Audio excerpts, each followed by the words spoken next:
How to draw a monarch butterfly and daisies, and the reference image is listed in the link below. So first, let's get started on drawing the butterfly. I always like to draw left to right, so the butterfly is left and it has the most detail, so I really want to work on the details more than working on something that's a little bit simpler. That way I can just kind of get that out of the way.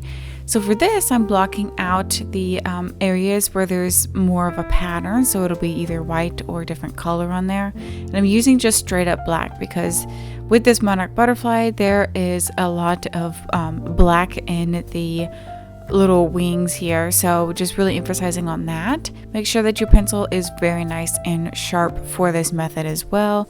That way you can get more of the details a lot easier.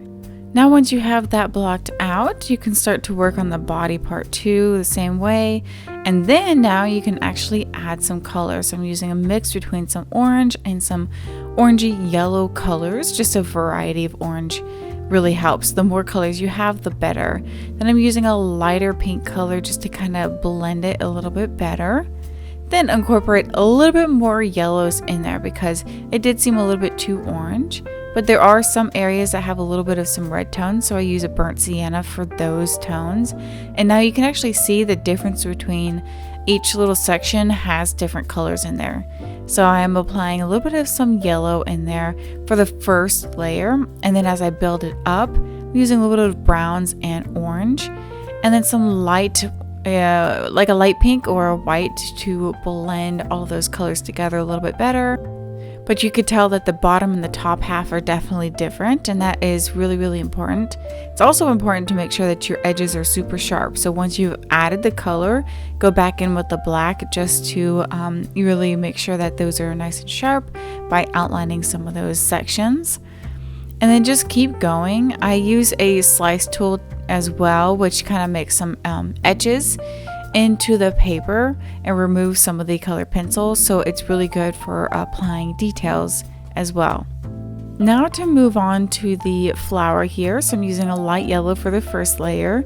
You always want to use light pressure for the first couple of layers, and then as you start to apply more layers, you can apply more pressure and darker colors.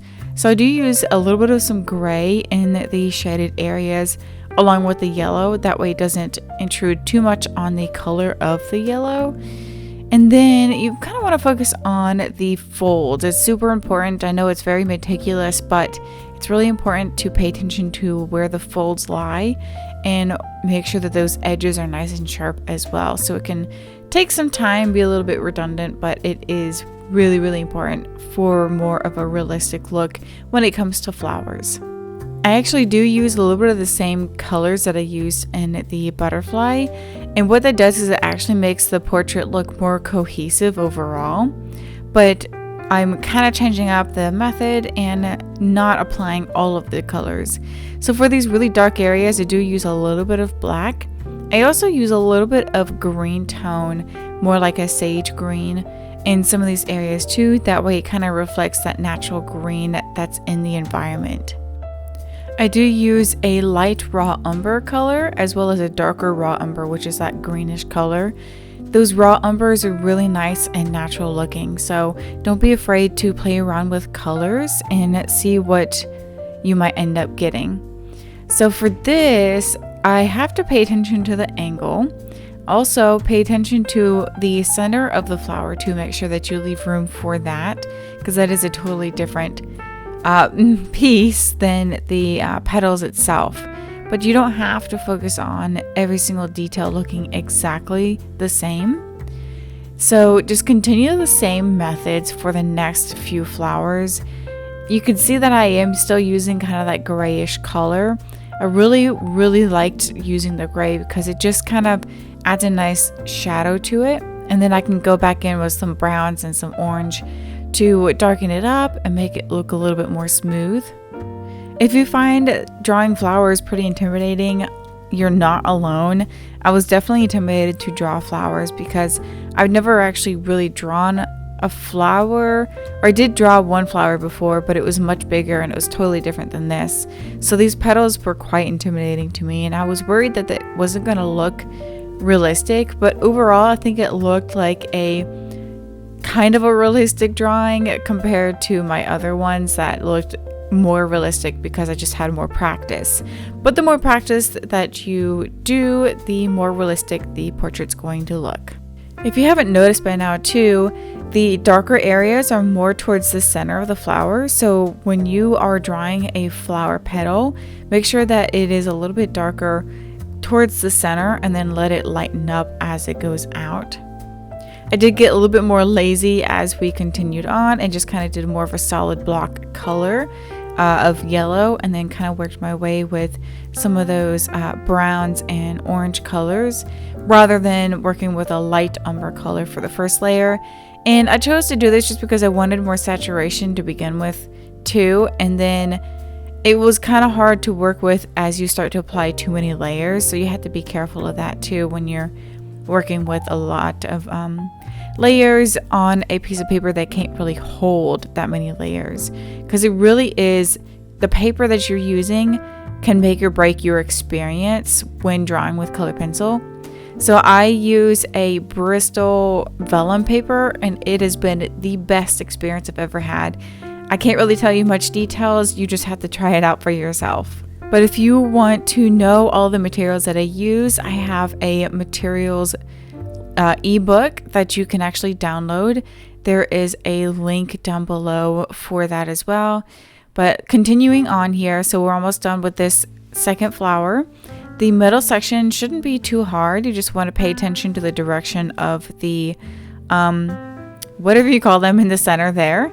And then I use a little bit of a electric eraser, which is also in that materials ebook, to kind of create more of a highlighted effect for the little dots that are actually in the flower.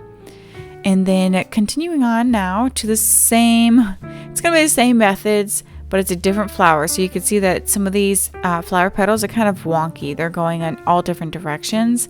So really focus on every single petal and how they overlap with one another too. You really want to emphasize the overlapping so you can leave a little bit of room for the highlights, and then work with the shadows and the midtones a little bit more than the highlights. That way you can kind of see that there's a separation between each petal.